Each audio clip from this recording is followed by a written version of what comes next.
Yes, welcome. We'll continue now.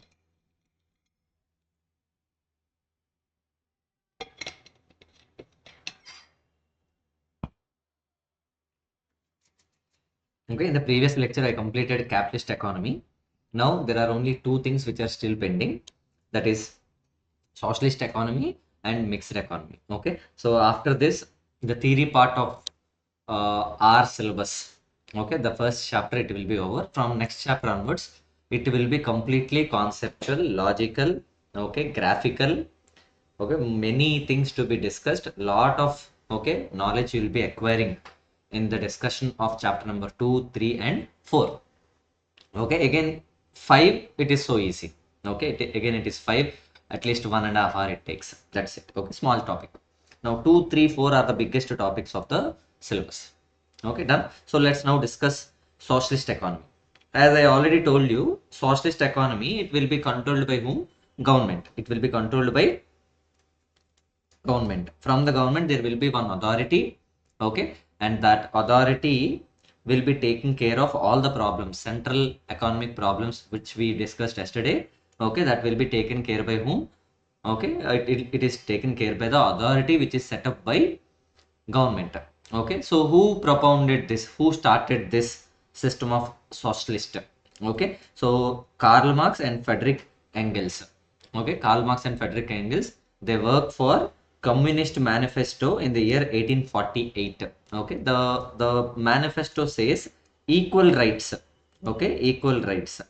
So under capitalist economy, yesterday I told you what, rich people will be more satisfied than the poor people. Okay, there will be clear injustice happen to whom? Okay, injustice happen to whom? uh, Poor people. Okay, compared to rich people. However, so this Karl Marx and Friedrich Engels, they tried to write Communist Manifesto, and it is published in 1948, and it talks about equal rights. Equal rights. See, in this economy, the material means of production, that is factories, capital, mines, land, labor, okay, it is completely owned by whom? Whole community. Okay, whole community means what? Society. It is not a private property, it is the society's property. Yesterday I told you one example also, land. Okay, is it a private property, or is it okay belong to, does it belong to entire community? Everyone who is born on this world, okay, will have that right on land, because it is naturally provided. Okay, done. Represented by the state. So it is owned by whom? Government. State is nothing but government. The word government is replaced by the word called as state. Okay, all the members are entitled to, all members are entitled to get the benefits from the fruits associated, okay, or fruits of such socialized planned production on the basis of equal rights.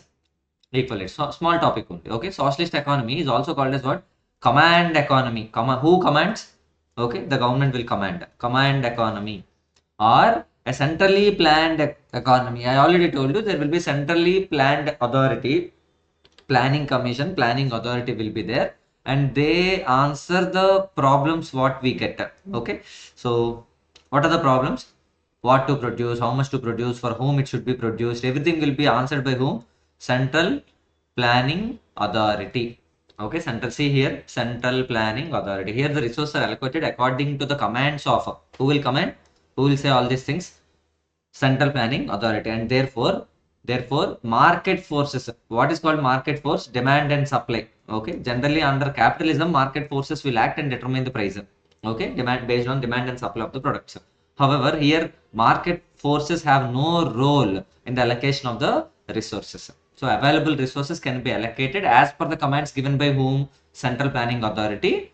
Okay, and all the production will take place in accordance with their guidance only. And hence, under a socialist economy, production and distribution of goods are aimed at maximizing the welfare of the community, not profit oriented. Okay, yesterday it was profit oriented. Capitalist economy, it is what? Capitalist economy, it is profit oriented, whereas, just a minute, చెప్పండి, third floor లో ఏమైంది దేనికి? వెళ్దాం, afternoon నుంచి వెళ్దాం. వస్తాను. Okay okay సరే అయితే okay.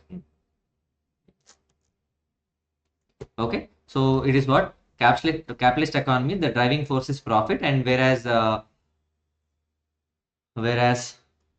it is not WE. Okay, socialist economy, it is social welfare.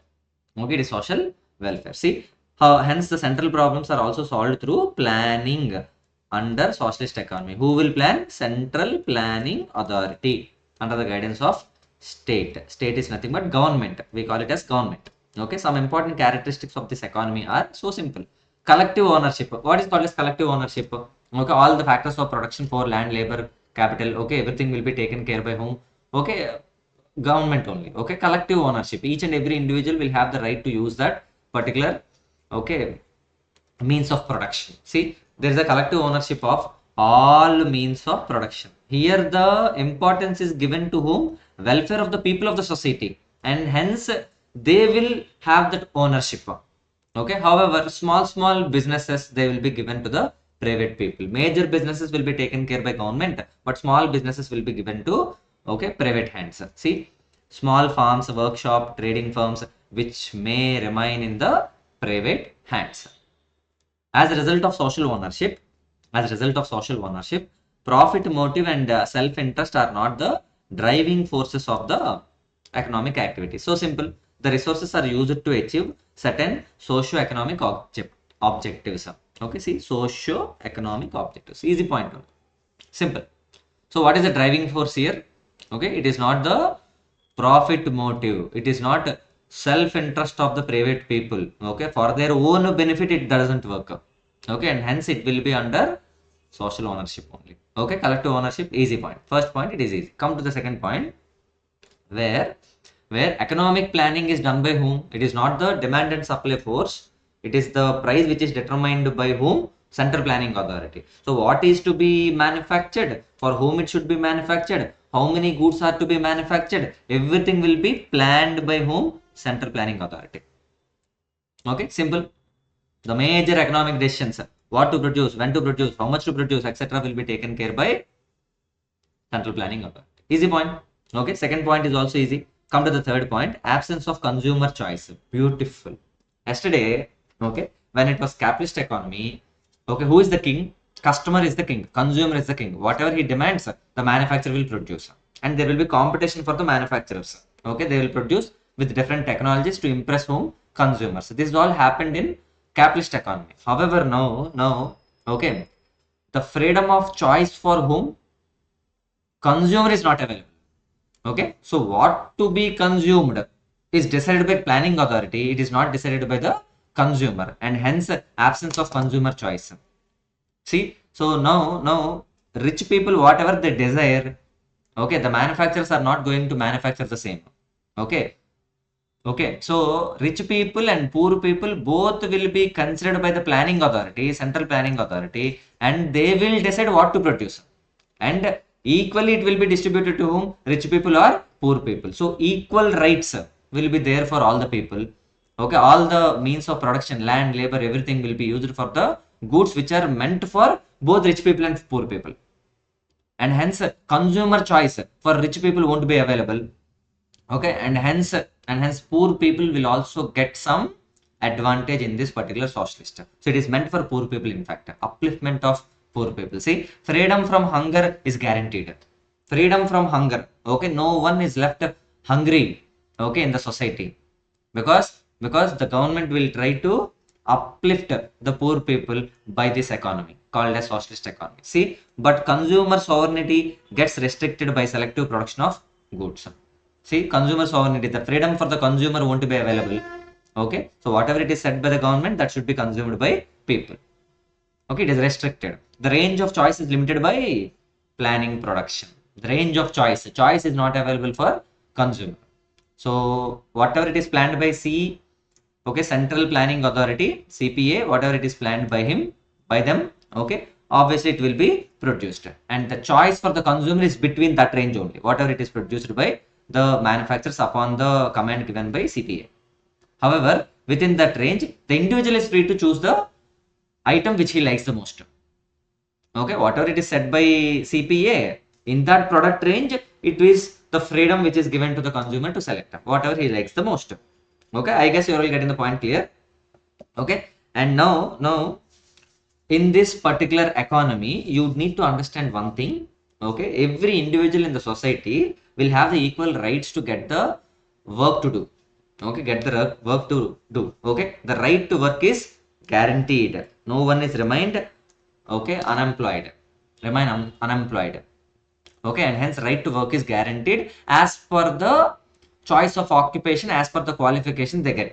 Okay, so educated people, they get higher jobs. Okay, but low level people, they get lower jobs. But believe me, the income what they get, okay, is relatively equal. See, relatively equal income distribution.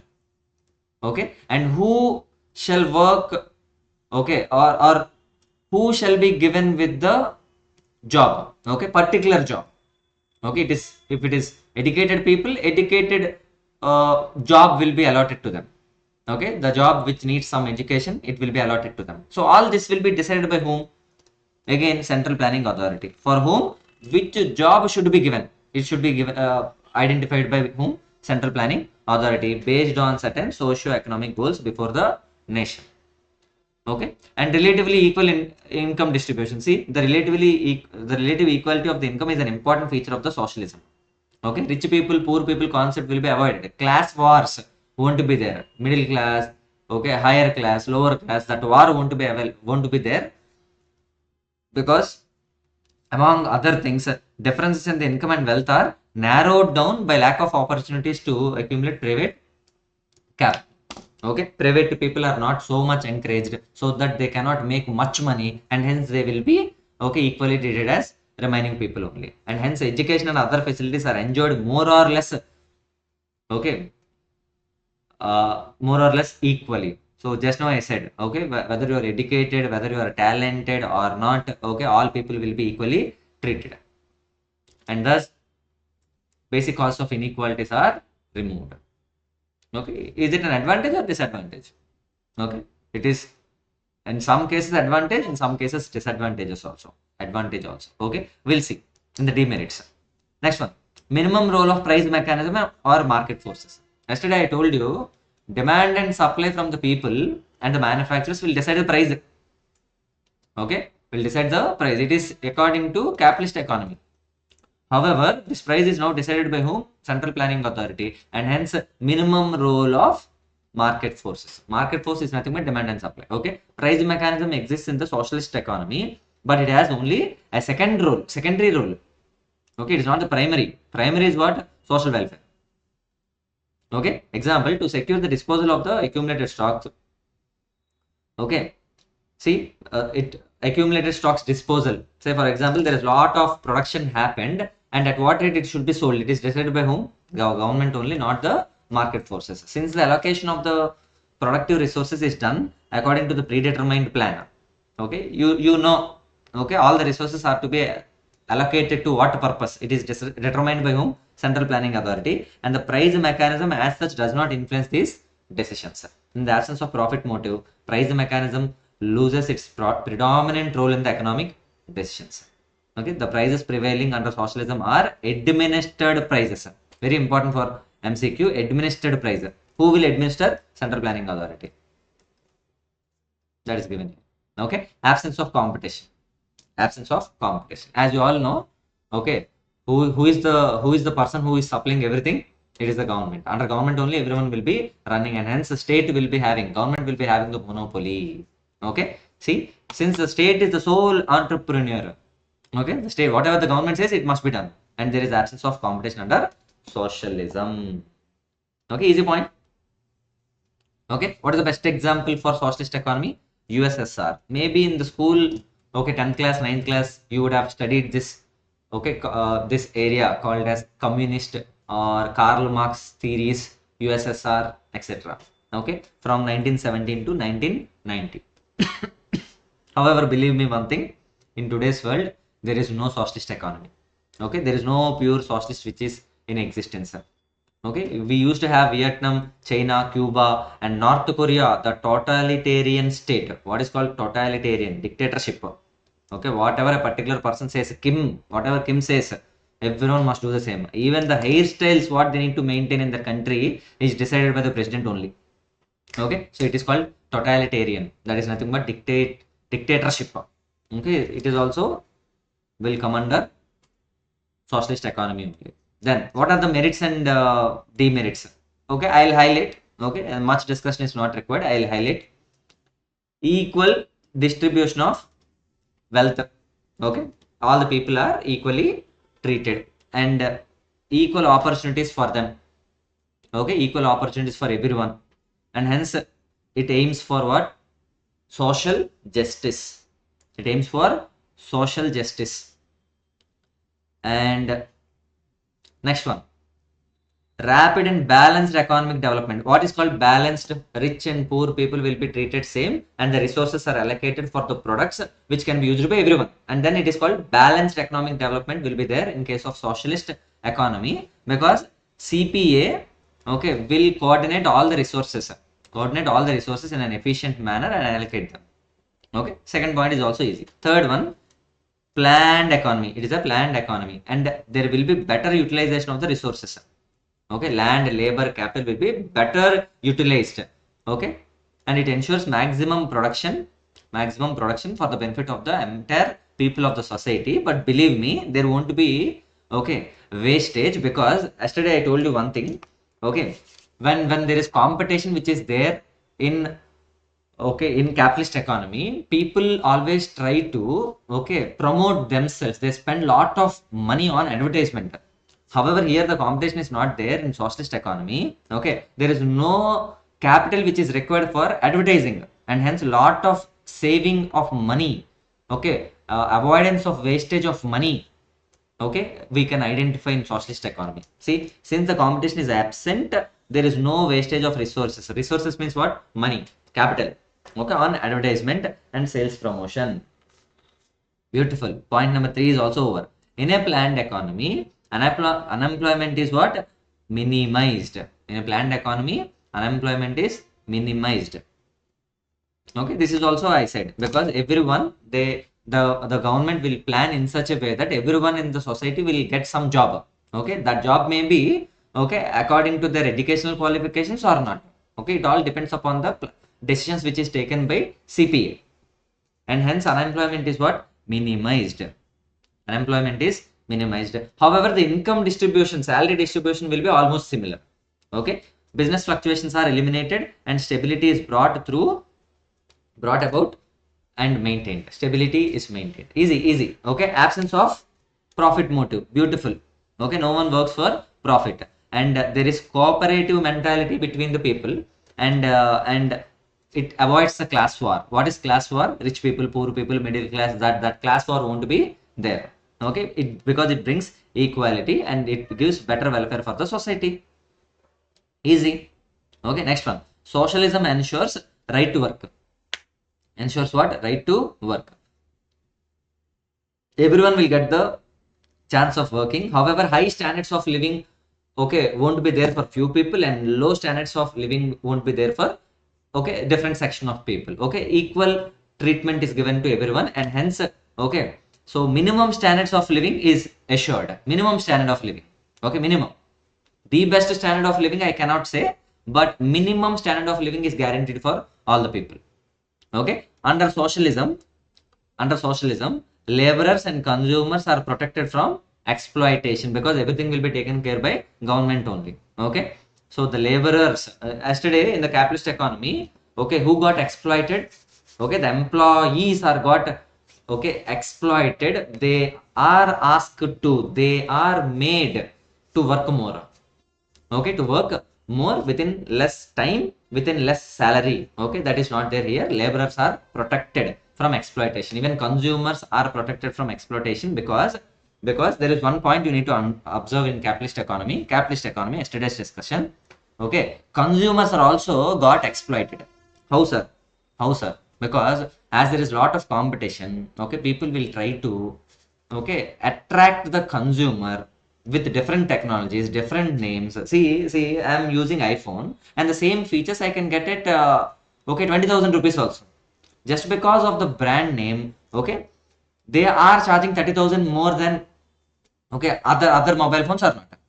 Okay, it is 50,000 rupees. The same features I can get at 20,000 rupees also. Okay, the private people showing their, okay, their technology, okay, their innovation, and they try to exploit the people by charging high prices. This is avoided in case of socialism. Okay, that was there in capitalism. Okay, that is the demerit in capitalism. This is the merit in case of socialism. Okay, easy, simple.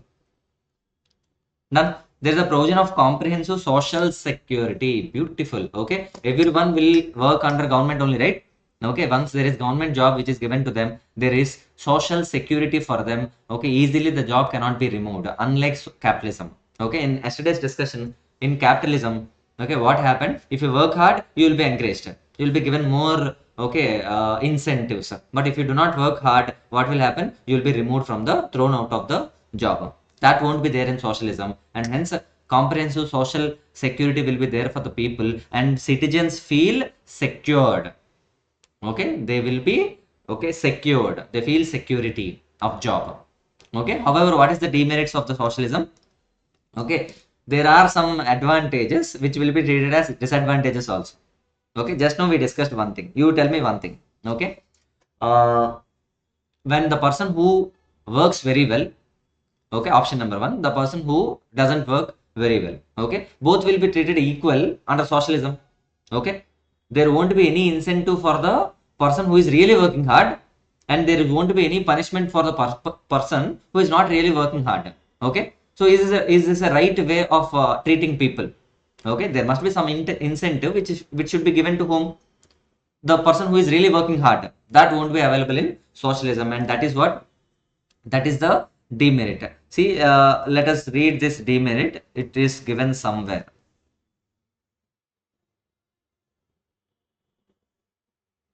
Yes, it will not provide incentives to hard work in the form of profits.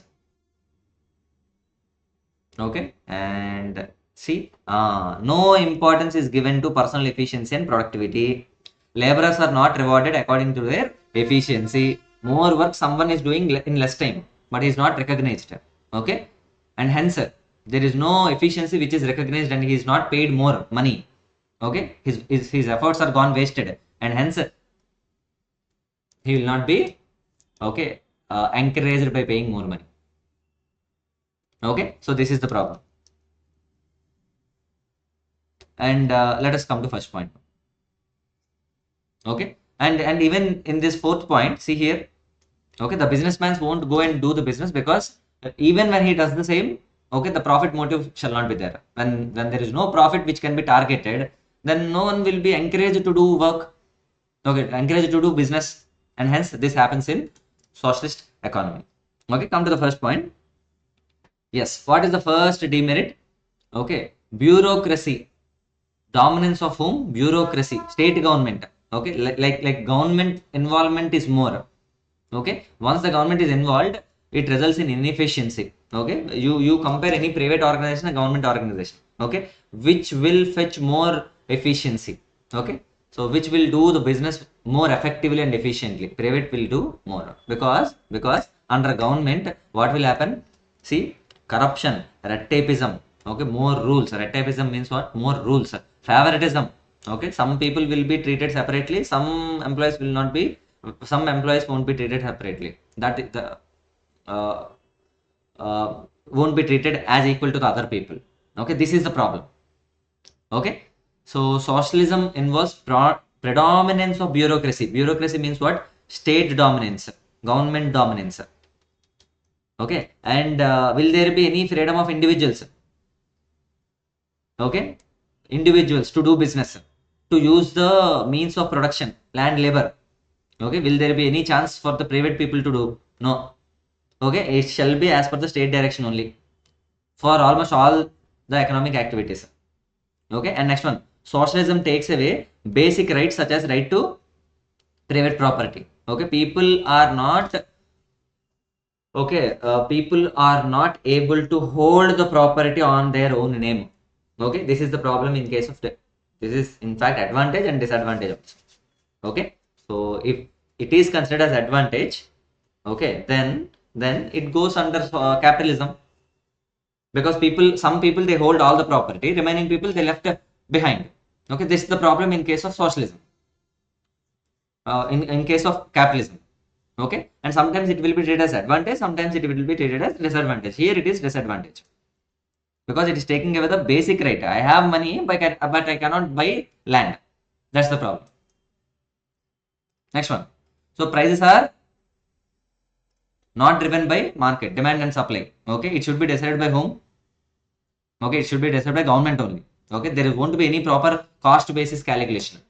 See, yesterday I told you capitalism, under capitalism, 100 rupees worth of good, okay, 100, the cost of the manufacturing good of a good takes around 100 rupees. The cost it comes to 100 rupees. Okay, the capitalist always try to sell it at 120. Okay, there is a reasonable basis for that, because he is trying so hard to manufacture the good, but okay, he cannot sell it more than 100 rupees. That there is no point in okay, manufacturing good by a particular person. Okay, that is what happens here in this socialism.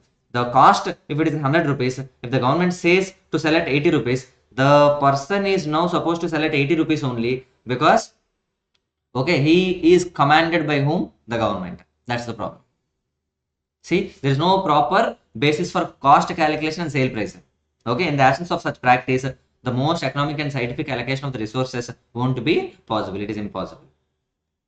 Okay, and here who is the monopoly? The state government. The government is the monopoly.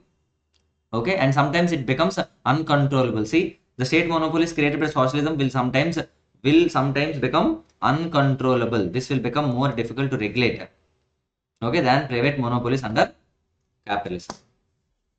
Okay, sometimes the private monopolies under capitalism is better than the government monopoly under socialism. That's what he's saying. That's what it is said here. Okay, done. Under socialism, the consumers have limited choice of, okay, freedom of choice. That you anyway know. Okay, limited choice. So there are particular range of goods which are commanded by whom? Government, and that should be the available products in the markets. Okay, then the choice of selection will be there only within the range of that production. Done. So therefore, what the state produces must be accepted by the consumers. Consumer sovereignty is there, not there.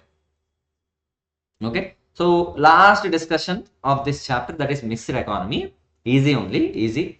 Okay. So mixed economy, it combines both capitalism and socialism.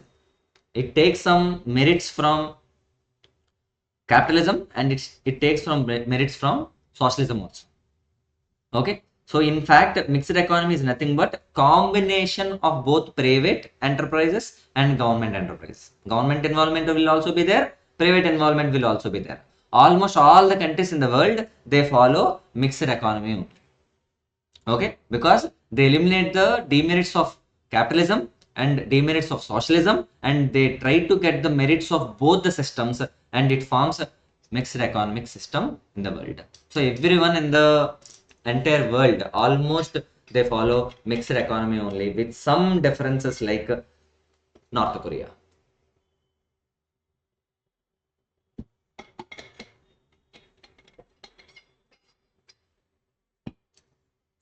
Okay, I guess you are all getting the point. Clear. Okay, mixed economy is the combination of socialist and capitalist. They take, okay, mixed economy takes some benefits of capitalist and some benefits of socialism. Okay, what are the features? Let us now understand. See here, I'll highlight few words. See, a mixed economic system depends upon both markets and both markets and government. What is called as market? Capitalism. What is called as government? Socialism. And the resources are allocated based on both the things. In fact, every economy in the real world makes use of both markets and governments. Okay, and therefore, in the mixed economy, in its nature, therefore, mixed economy is there in the entire world. In a mixed economy, the aim is to develop a system which tries to include the best features of both controlled economy. What is controlled economy? Controlled economy is nothing but socialism. and the market economy. What is market economy? Okay, it is capitalism, while excluding the demerits of the both. It appreciates the advantages of private enterprise and private property with their emphasis on self-interest and profit motive. Okay, capitalism is also encouraged. Okay, many countries like USA, England, they got benefited out of private enterprises. At the same time, it is noticed that private property, profit motive, and self-interest, okay, may not promote the interests of the community as a whole. Okay, and when it is private property, the community is ignored. What is community? Socialism. Socialism is ignored, and hence the government should remove the defects of private enterprise, and for this purpose, government itself must run some important and selected industries. Say in India, okay, in India, okay, there are few industries which will be completely owned by government. Say for example, railway, defense. Okay, these are the industries which are taken care by government. And software, it is given to private people. It is given to private people. Okay, private people are allowed to do software business. Okay, now there are some combination. Government is also there, private is also there. For example, telecommunication. Okay, Airtel is also there, BSNL is also there. Okay, oil. Okay, because the government industries like HP, Hindustan Petroleum or Indian Oil, that is also there, and at the same time Reliance Petroleum is also there. So this is combination of both state and center, private and government. Okay, private people also will be there, government also will be there. Next one, private enterprise which has its own significance is also allowed to play a positive role in the mixed economy. Private enterprise will also play a role and government will also play a role. However, state imposes certain necessary measures to control and regulate the private sector also. Say when the private people are there, obviously competition will also be there. Okay, when the competition is there, okay, there will be real fight between different people who are supplying the goods. So one person is selling the good at 100 rupees. Imagine 100 rupees. And the other person, okay, if he is selling the same good at 80 rupees, okay, 80 rupees, this person will be at loss because all the customers will go to this person. And imagine a case where if he is selling at 60, then all the customers will again shift it to this person. If he is selling at 40, again this side shift will be there. 20, this side shift will be there. Okay, obviously who is losing? You tell me one thing, who is losing? Because of this competition, who is losing? Okay, both the sellers are losing. Both the sellers are losing. And who is gaining the advantage? The customer is going to get the advantage. 100 rupees worth of product is getting at 20 rupees. Okay, this is the advantage of the consumer. But who is really at loss? Okay, these two people are really at loss. And hence there is a fight between these two people. Okay. So what is happening here? There's a fight happened between hero and villain. Okay. And the hype which is given to comedian. Who is comedian here? The consumer. Okay, the hype is given to whom? Consumer. The elevation, background music, everything is given to whom? Consumer. Who is at loss? These two people will be at loss. And hence, to avoid this situation, government will be involved and they come up with some laws. Okay, those laws are nothing but Competition Act, which is there in India. Competition Act. When two people are competing with each other, there are certain rules and regulations to be followed. Okay, and that involvement will be there from the government's side. So beautiful point. Okay, see here, very important point. See, however, the state imposes necessary measures to control and regulate the private sector. Okay, best example, Competition Act, as they function in accordance with the welfare objectives of the nation. Okay, done. Features of mixed economy. Okay, so features. What are the features? Simple. Public and private enterprises.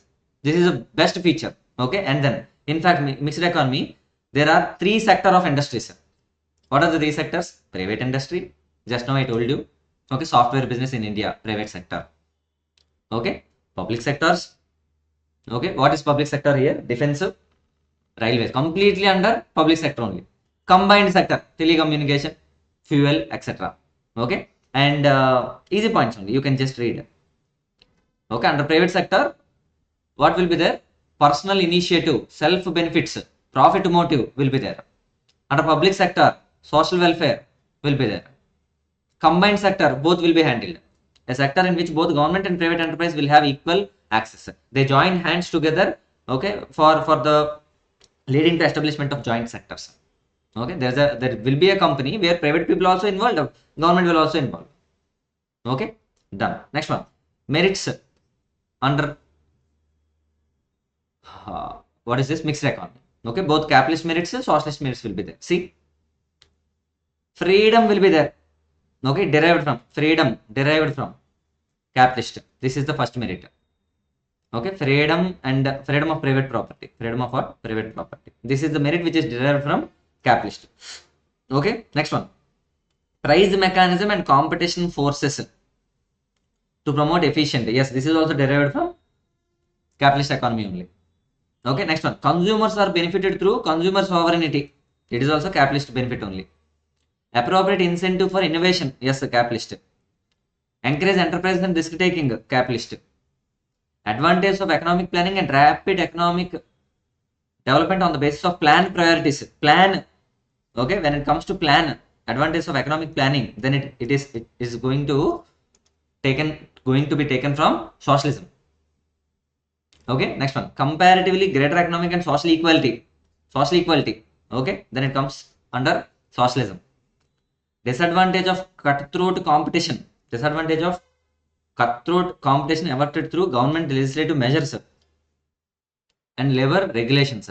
Okay, exploitation of labor is not possible because government involved in it. Here, this is the point. See here, the state imposes certain necessary measures to control and regulate the private sector. Okay, because of that reason only, there are a lot of laws which came into picture to save labor exploitation.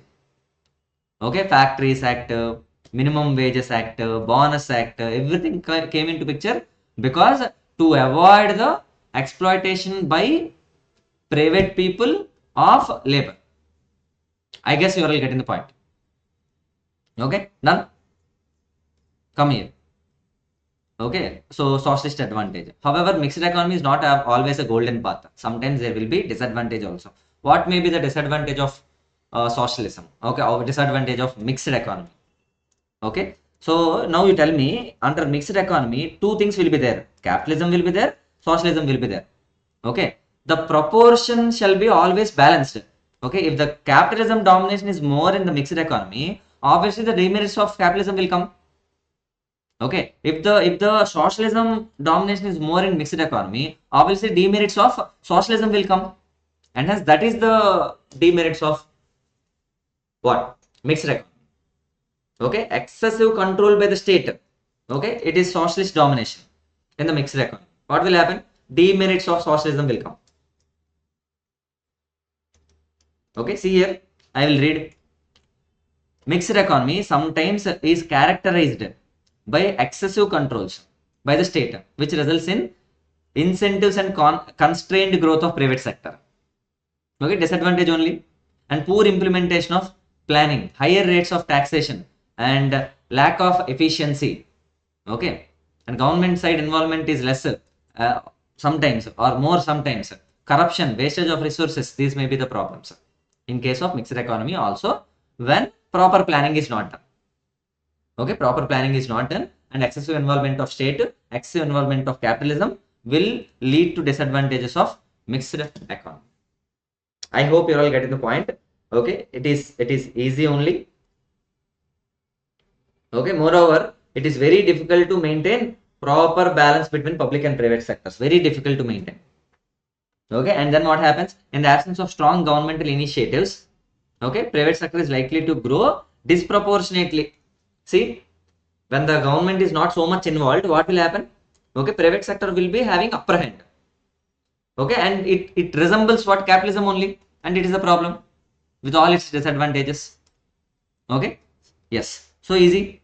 So I completed both the topics called as socialism and mixed economy. Mixed economy is nothing but combination of social and capital. Okay, so I'm done with the discussion of chapter number 1. Okay, so I'll also discuss the handwritten notes. This is the handwritten notes. Let me show you. Okay, so once it is scanned, okay, I'm just preparing it. This is the handwritten notes, okay, which will be very helpful for you for examination. At least 75 to 80 marks you can target. Okay, once I scan this and I'll convert this into PDF and I'll provide it to you. Okay, I'll discuss this book also for you for better marks, better confidence. Okay, first chapter is over. Almost 9 to 10 marks it will come in the final examination, and then we'll have a discussion on MCQs also. Okay, done. Thank you. It almost takes 4 hours to complete chapter number 1. Okay, done. Thank you. Bye bye.